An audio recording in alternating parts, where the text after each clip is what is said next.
Alright, welcome back to the Good Sewer level. It's been a long time since I've done one of these, and we've got kind of a special occasion.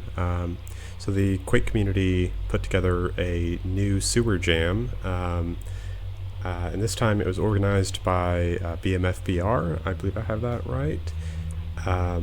I wasn't involved in this one. I organized the previous sewer jam, and I've been kind of sitting, waiting, and hoping that somebody would come along and organize a new one in the years since then. But until now, it hasn't been a thing. But now we've got, I think it's like 17 new sewer maps for Quake 1. So this is pretty exciting, and I'm hoping to do a recording of like a full playthrough of just one map at a time and really break it down. But I think for starters, I'm going to just play through my own contribution. For a good chunk of the jam lasted a little bit over a month. And for a good chunk of the jam, I was thinking, I'm busy, I just don't have time to contribute a sewer map. But then there was an extension, and I lined up with a little bit more free time, and I thought, yeah, sure, I could put together, I could kind of do a speed map of a sewer jam. And yeah, so that's my contribution. I think was probably one workday. I split it across 2 separate days, but in total it was probably like 8 hours of work. Yeah, I think we can jump right in. Okay, so a couple things off the bat. This is using the alkaline mod, which adds a lot of different features that I've played a little bit of the alkaline stuff, but I'm not very familiar with the whole roster of new enemies and new weapons and all that stuff. And in general, I tend not to like the kind of kitchen sink design that comes out of, I would say like alkaline's kind of a tech version. It's like techie Quake in the same way that Arcane Dimensions is a little bit more fantasy Quake. And I guess it's building on Rubicon in some ways. I'm not sure what the actual tech base or like the code base for the progs are. But as a result of that, I didn't really want to go into the deep end. I just wanted to make, because I only had a limited chunk of time available, I wanted to focus in on core classic kind of vanilla monsters, and also like all of the encounters I have in this map are vanilla compatible-ish. I ended up using spawn triggers because that just made life a bit easier than doing it the hacky ways of vanilla. But I think it would be possible to do everything in this map in a vanilla way. I think I've also got ladders. Ladders are maybe the one exception to that. I think the benefit here of kind of starting with my map before I go into the others is that I can kind of refresh on my sewer theory. So I think kind of the main thing I was going for here, I built in a very modular way because that let me get good art quality while also being very fast. Just like all the light sources are a grouped entity, so it's really just one of them, and I could tweak it and it would just update all of them. Same deal with like these tunnels that I'm in. It's like three different modules basically. I've got a curve module, a wall with a door module, and then I've got a wall on each side module, and then some detail modules that I've snapped on top of that as well. So the actual geo was very fast to build. I think thematically, maybe let's just go through it, and then we can go through it a second time and talk through in a little bit more detail.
Cool.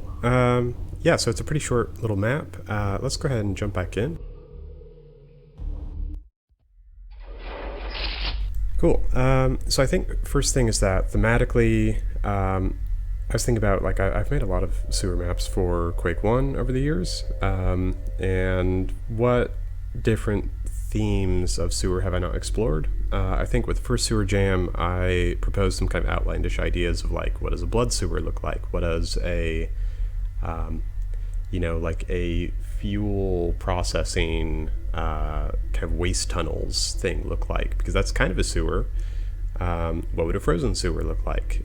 Basically, like, ways of taking the kind of vanilla theme and adding a little extra flavor to it. And a blood sewer seemed fun, and also, like, I really like the nave texture sets. I've done several maps in the nave set, so I feel pretty comfortable be able to make these look good. The first pass I did at this, from a gameplay perspective, I was thinking I want to basically just do a quad run. I was thinking, I don't have a lot of time, let me just make a 30-second map, one quad run, you blast through it, you get to the end. And I put that together, and I got some playtest feedback, and there were kind of two different things. One was I wanted more substance to it. A 30-second map just doesn't feel like, it's like having one piece of popcorn in a way. It's like, it's snacky, but I want more. 30 seconds it felt too short, even though that's the duration of a quad run. And like, kind of the challenge of that version of the map was there are more enemies than I can easily get through in 30 seconds, so I really have to push myself to use the quad and maximize it so I can get to the end of the level. Because if I let the quad expire, if I'm cautious, if I'm too slow, I won't have the resources I need to complete the level. So it's also a little bit, I guess, a little Kaizo in that way, of like, hey, here's your Yoshi. You need your Yoshi to be able to get through the check. But I think that's not very vanilla Quake. It's a bit mean. I really didn't want players to run out of the quad and then, like, that double shambler fight. If you have a super nail gun and no quad, and not a lot of ammo left, then, or like, it'd be sufficient ammo with the quad but not enough without the quad, then suddenly you're fighting two shamblers with your standard shotgun and you don't have enough ammo, and it just feels kind of miserable. So I think, like, that sort of map would be fun to do as part of kind of like a longer episode, but in the context of a jam setting, it felt a little wrong to do it that way. I also got feedback from Nostalgic about he wanted some more meat to the map. And also for myself, I was thinking a lot about when I worked with Newhouse on Megacorps 3. One of the things that we went back and forth on is, like, I like these kind of fiddly little detail bits, like the arches and trims and stuff like that. And Newhouse wants really smooth gameplay. So my first version, there's a lot of little, and there still is, a lot of little fiddly stuff that you could snag on. Like, even this is, like, Newhouse probably would have found a way to avoid that snag. But the way it was structured, it was just a lot more fiddly, and I wasn't happy with it. So I did another pass on it, and that's what we have. There's still a little bit of the quad run at the end, because I think it's still fun, but as evident from, like, the previous playthrough I did just a second ago, the quad, you've got pretty good buffer time. You've got plenty of resources even without the quad, and you're able to get through all of the enemies and still have, like, a good 10 seconds on the quad. So it's much more forgiving than the previous version. I think thematically, though, one of the things that I mentioned in Sewer Jam 1 was that I think, like, a really good sewer level is a way of seeing the underside of something, kind of seeing behind the curtain of a city or a fortress or something. It's part of something bigger, and it's helping you see, like, the bigger systems of things. And I feel like in that respect, this map really fails. Like, I was focused on the gameplay side of things mainly, and again, time constraints. But I think if I wanted to do a better version of this, I would have had like a 30-second prelude, whatever, where kind of like I did with Sewer Authority, where you start up in the city and you could have a completely different tone, and then you descend down into the sewer, you have this sewer experience, and then rather than a teleport at the end, you ascend back up into the city, and that way there's a very clear relationship between the above and the below. Another thing that I could have done and probably should have done would be like manholes or drains, basically, where you can see up and maybe see a little bit of skylight, or like if this is deep down in a fortress and we're inside of a giant cavern, just be able to see something else up here, because as it is, we don't really get that fun kind of relationship aspect of sewer levels. We just get curves. It's a curved Quake map. Curved Quake map with water, or blood in this case. So like it's still fun, it's still a sewer, but I think thematically there's a lot more we could do with that.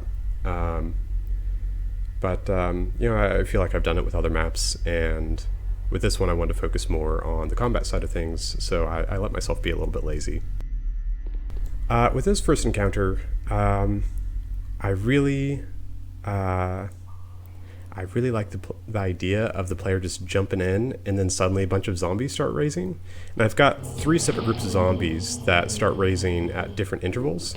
Yeah, so you can see it there, so it's not all at once.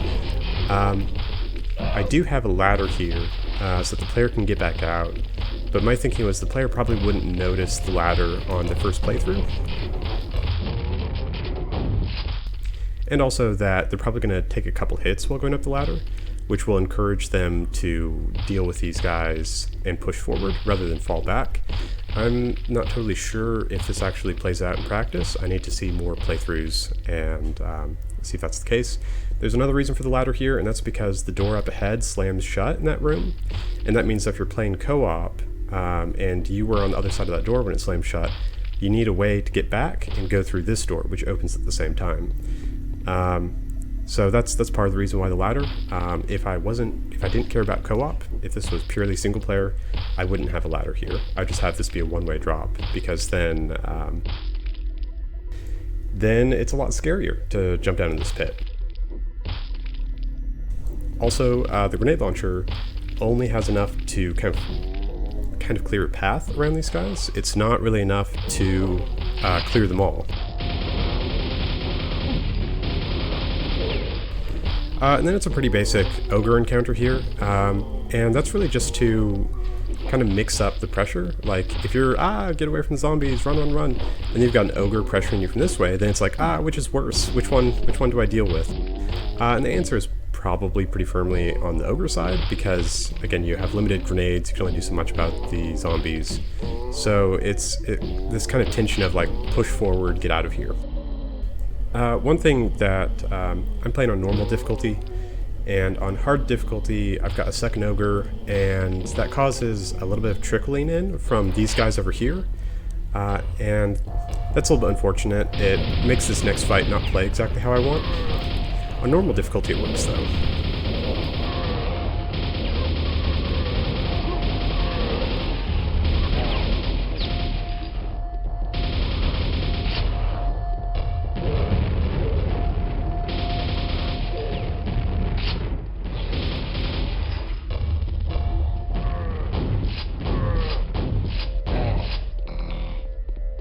So, the thing I really like about this space, again, hard difficulty doesn't quite work because I've got a couple more knights and they see the ogres getting aggroed, and so they start running across, and you get this kind of drip feed of enemies through the door, and it turns into a bit of a door fight, which, you know, I don't like. But on normal difficulty, I'm about here in the room. I've got this buffer space before the enemies draw attention. And then that gives me, there could probably be some more buffer space to make this a little bit better, but it buys me just enough time to try and figure out, do I want to stop these guys from crossing this bridge? Do I want to position myself so I can deal with them? Or do I want to prioritize these guys? I've got kind of a fun choice because the enemies won't jump into the mode of blood here. I've got a fun choice of like, okay, well if I've got a couple grenades left, run over here, pick up some grenades, come back, grenade, blow up these guys, jump across or swim across, and I've got more choices and more maneuverability options in this arena than the enemies do.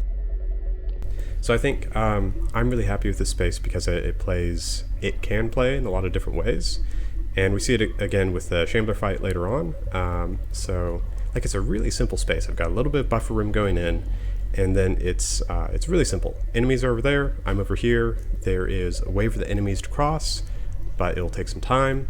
And these enemies, just by nature of the way that this cover is structured, they're not really going to end up across the bridge. They're trying to push towards me, which means they're going to kind of bounce around within this space. They aren't really going to get across to me. So I've got this mix of kind of leashed enemies and pressure units, and that creates an interesting kind of dynamic where I need to choose which one has higher priority, which one's more important to deal with first. And if I do play aggressive, then this door slides open, which draws some attention to it. That's good.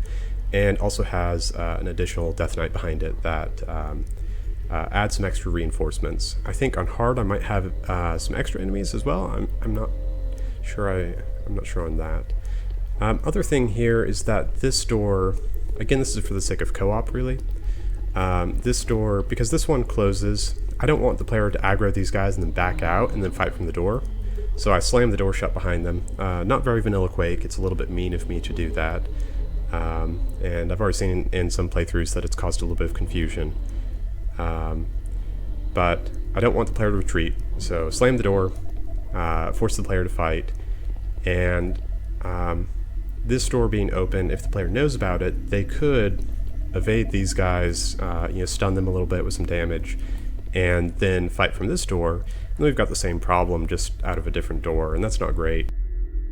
But again, if I'm playing this co-op, and this door slams shut on this side, the co-op player needs a way to get in, so here you go. Not ideal, but I think of the choices available, it's what I was happy with. There's probably a better way, but off the top of my head, nothing really comes to mind. But like this combat space itself, if the player actually engages with it in the way that I want them to, it plays pretty well. It's a nice, fun combat space. Other fun thing here is that I'm using some dynamic lights. Like this route opens later. There's a door here that you can't see, and there's a super nail gun that will spawn in here as well. So I'll probably no-clip around the map after this. Cool, so we get some more grenades, and this is really, I've been thinking about like how do you, it's not hard in Quake 1 to make the player under pressure, but how do you give the player like strong power moments? And that's kind of where I started from with the idea of the quad run, where it's this kind of mix of real-time pressure with the quad, but also power.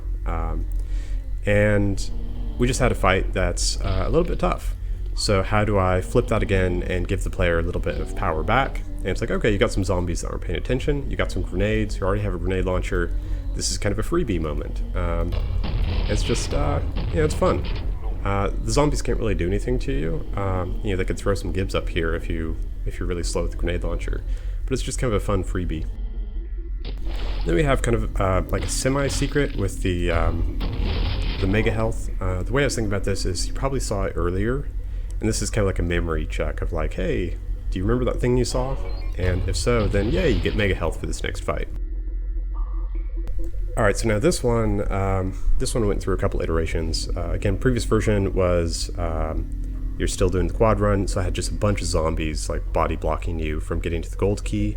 It was kind of hard to see the gold key because of the zombies body blocking, and then I had some Shalraths in the back.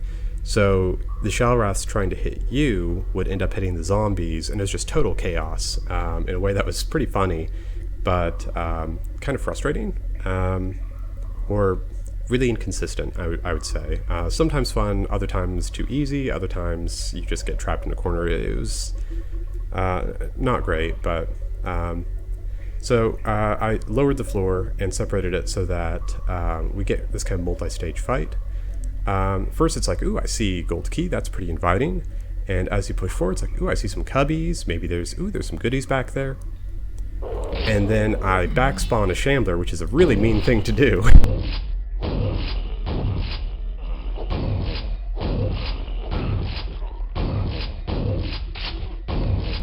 And then I have some knights in the tunnels here. So I think this is really fun. I'm not sure how other players feel about it, but the shambler can't get into the tunnels, so the shambler is entirely ranged pressure unless I like try and get up close to him.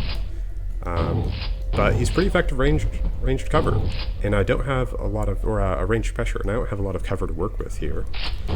And the knights mean that I have to keep moving as well. And it again creates kind of a fun, who do I prioritize here?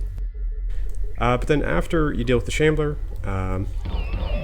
as you're heading towards the ladder where the gold key is at, oh, that was a bit close, you get some reinforcements, another wave of knights, and some shellwraths.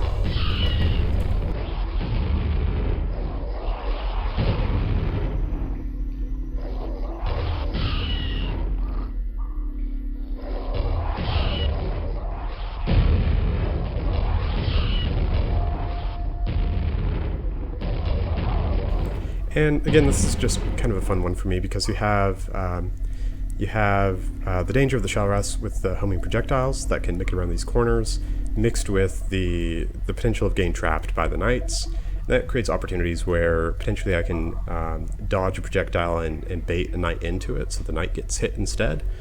I can use that as a way of eating up these projectiles that are chasing me. And I think that's fun, and like it's nice to get, I don't know, 30 seconds, 45 seconds out of what is a really simple gameplay space. Like we had the freebie zombies, the backspawning shambler and the knights, and then shellwrath and reinforcement knights. And yeah, that's like 30, 45 seconds of gameplay out of really simple gameplay space. And yeah. It also means that because the gold key is so prominent here, I spend a lot of time just with the gold key as this goal is just out of reach. I guess on that note though, before I actually pick this up, one thing I wish I would have done a bit better, oh, this was also a one-way drop, I forgot to mention that. But the gold key door, I feel like could be a little bit more prominent. You approach it at kind of an oblique angle where you may not actually see it as you're passing by it because you're focused on the ogre. So I feel like a better version of this would have made sure that the gold key door was focused dead center, or the enemy would draw attention to the gold key door, something like that. I could have had like an alcove above the door where the ogre is hanging out, and that would have helped maybe. But then it would have felt weird for the next phase of things, because the ogre is kind of like a meat door that's stopping you from going forward. So trade-offs. But the nice thing here is like, ooh, I see the gold key, ooh, now I've got combat, and after the combat's over, oh right, gold key. Because I feel like with a lot of combat encounters around around keys of any sort, there tends to be a problem that either picking up the key is what starts the trap or the ambush, and then by the time I survive the ambush, I've totally forgotten about like, what was I even doing here? Oh right, I've got a key now. Like I totally lose my sense of like what my goal is, where I'm going, what I'm doing, all that stuff. And as a result, I tend to prefer ones where you pick up the key as the last thing you do in the encounter. But it's just harder to do that well. Or it's like, what actually stops the player from getting the key? It can feel very contrived, which I guess this case does as well, where it's like, oh, there's a cage around the key, and the thing that starts the ambush is pushing a button which raises the cage, or like it pushes a button which spawns in the monsters, and then killing the monsters is what raises the cage. It just feels a bit contrived sometimes. In this case, it's like, hey, there's a ladder. Ladders are slow. And if you try and shortcut this, so like you got a shambler behind you, so like climbing a ladder while shambler's behind you seems like a terrible idea. But if you have enough health from the mega health earlier, like it's not actually that terrible of an idea. So what I do here is I spawn the shellwraths early if you climb the ladder. And the shellwrath isn't body blocking the door, so you can speedrun this. shower spawns and just slip through. And that's kind of fun. Yeah, that's kind of the way I was trying to deter, or like make sure the player actually, in the normal playthrough, gets the intended gameplay experience out of this. But cool, we got the gold key. It opens up a shortcut back to where we've been. We get the super nail gun.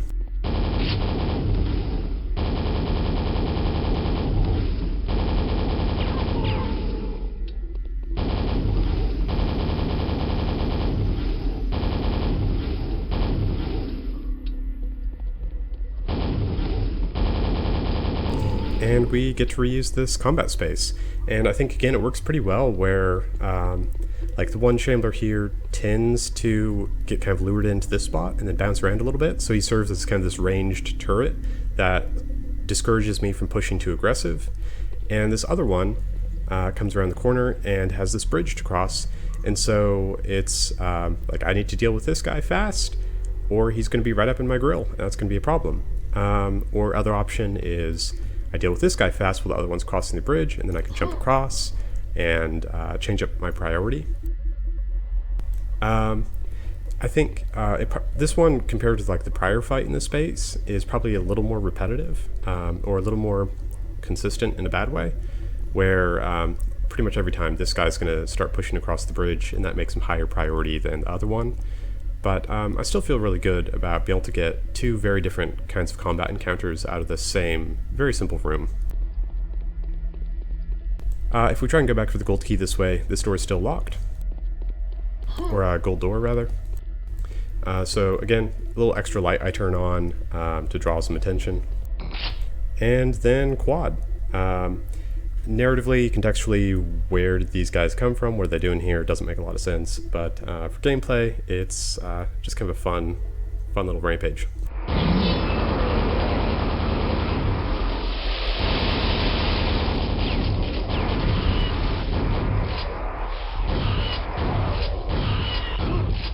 And again, combining the Shalvraths with the zombies is fun because it means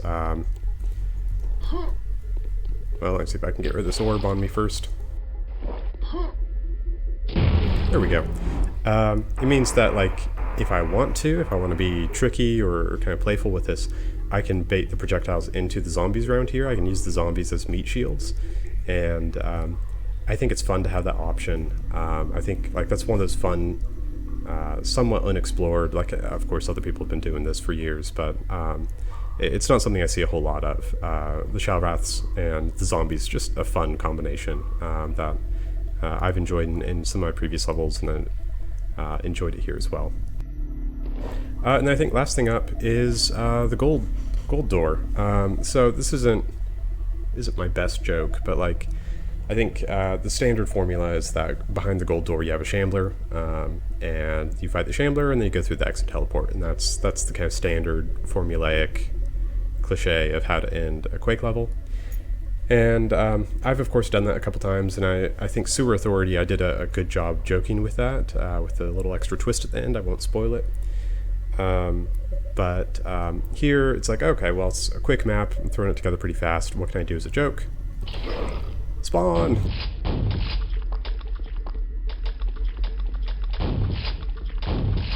Ah! Yeah.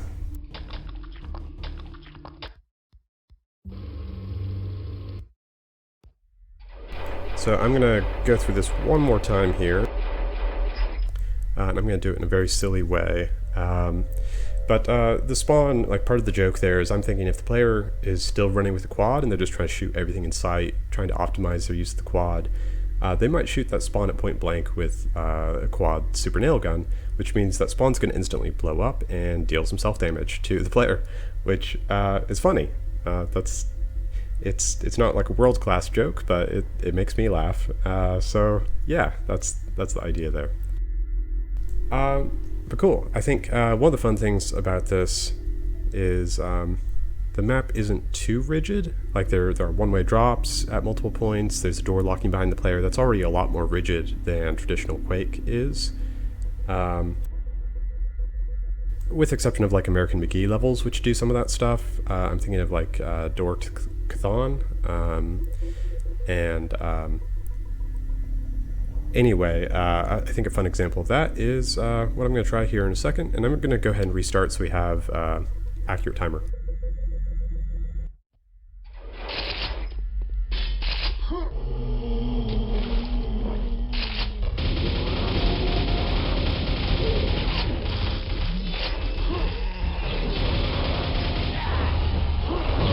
Oh, trouble.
Almost.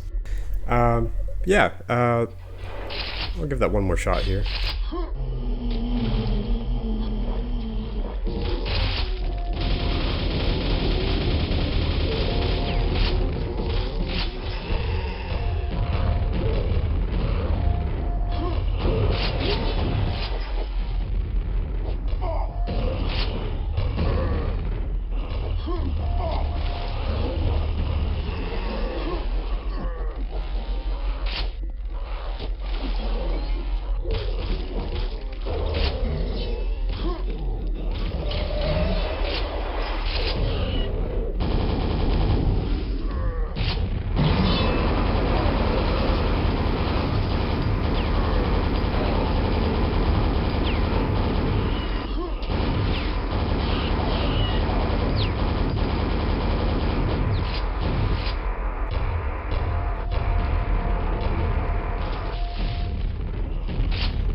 Cool. So yeah, I think you know, if you played the previous version that I posted on the Discord, where it was just the quad run and it was a 30-second map, and like if you feel sad, like oh man, that version of the map was better than this version. Well, for one, it's like I'm not sure I agree with you. I think this version's better, but also it's still there, kind of. Like there's, it's a pretty rigid map in a lot of ways, but I think there's still enough flexibility that you can speed run it. You can try and beat it. You can probably do like I think my best power time is 45 seconds or so. But you can like one of the things that was really fun with Megacorps 3 is I saw I'm blanking on the YouTuber's name. But I saw somebody, or maybe it was a streamer, trying to do a 100% speedrun of Megacorps 3 on Nightmare difficulty, I think it was. And as a result of that, he ended up playing that map for, it was like a 4-hour stretch of just trying to do a 100% flawless Nightmare speedrun of Megacorps 3. And that map has enough nonlinearity and enough kind of playful openness to it that routing it is kind of fun. You can try and optimize, like, ooh, if I get this power up at this time, like there are, I think, two quad damages. I think there's a pentagram in the map somewhere. There's a ring of shadows, maybe. Like, we've got so many power-ups in that map, it's kind of bananas. But like, obviously this map, Sewer Therapy, isn't that degree of nonlinearity, but I still think there's enough flexibility that like you can. It's a simple map. It's a short map. I tend to like simple and short maps. I know other people love the hour-long kind of exploration maps. But this is a map that, especially considering the amount of time I put into it, I feel pretty happy. This is, for me, it's a good meat and potatoes level. I'm not sure it's a good sewer level, just because of all the thematic stuff. Like it's pretty much pretty generic kind of tunnel or cave or something, and it just happens to have a sewer-ish theme to it. But yeah, I think that's going to do it for this map. I'll probably dive into the next map, not in the same video, but I'll try and also do some commentary of the playthrough. But of course, with this one, like you know, I have a lot of thoughts around how I made it, so probably the other videos won't have anywhere near this much yammering about stuff. But yeah, I think that's it for the day. So see you around.